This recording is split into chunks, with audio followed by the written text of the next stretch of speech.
Let's talk about blood and cheese. No, not the charcuterie board you're thinking of. We're diving into the dark heart of HBO's House of the Dragon, to the moment that made even seasoned Game of Thrones viewers squirm. You know the one. It's brutal, it's tragic, and it's a major turning point in the Dance of Dragons. Buckle up. The Red Wedding has nothing on this setting the stage. Prepare yourself for a tale of treachery, bloodshed, and vengeance that will leave you breathless. George R.R. Martin, that lovable sadist, really outdid himself with the blood and cheese chapter in Fire and Blood. This chapter is a masterclass in suspense and horror, showcasing Martin's unparalleled ability to weave complex narratives that grip the reader's soul. It's revenge served cold, bloody, and with a side of psychological torture. The meticulous planning and execution of this revenge plot are as chilling as they are brilliant.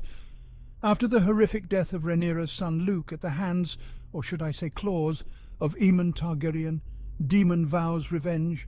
His grief and rage fuel a plan that will shake the very foundations of the realm. Enter Blood, a butcher, and Cheese, a rat catcher, ready to unleash hell. These two unlikely assassins are chosen for their ruthlessness and cunning, making them the perfect instruments of Daemon's vengeance. Their target?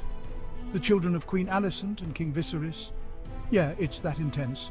The stakes are higher than ever, and the consequences of their actions will reverberate throughout the kingdom, leaving a trail of fear and sorrow in their wake.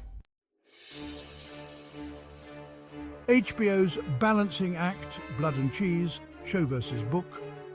The adaptation of Blood and Cheese from book to screen has sparked quite the debate among fans and critics alike. Now, we all knew HBO wasn't going to shy away from the darkness. Their reputation for pushing boundaries is well known, but even for them, the show version of Blood and Cheese was a choice. It was a bold move that left many viewers stunned. In the book, it's horrifyingly graphic. We're talking excruciating detail about the murder of a child. The author spares no one from the brutal reality of the event. The show dials it back, focusing on suspense, dread, and a mother's worst nightmare. The tension is palpable, and the fear is almost tangible. We hear the screams, but we are spared the full horror. This choice to imply rather than show the violence adds a different layer of psychological terror, making the audience's imagination run wild. Both versions have their merits, but they cater to different sensibilities. The book's raw brutality versus the show's atmospheric tension creates a fascinating contrast. To censor or not, why HBO might have made that call. Was it the right call? It's a debate worthy of a Westerosi council meeting. Some fans craved the shock and awe of the book. Others applauded HBO for not going full-on torture porn. It's a tough line to walk. Too much gore and you risk alienating viewers. Too little, and you lose the impact of this pivotal moment. Did it work? Fan reactions and the shock factor. And the fans? Oh, they reacted. Social media exploded with takes hotter than dragon fire. Some were horrified, some were exhilarated, and some were just plain confused. But one thing's for sure, HBO got people talking. The Blood and Cheese episode was a masterclass in building tension, even with the restrained approach. The dragon needs fire, balancing dark with delicious. Here's the thing about House of the Dragon and Game of Thrones before it. The darkness is part of the appeal. It draws you in with its brooding atmosphere and complex characters, but it works best when balanced with wit, intrigue, and those moments of twisted humour that make you question why you love these awful characters so much. It's this blend that keeps you hooked episode after episode.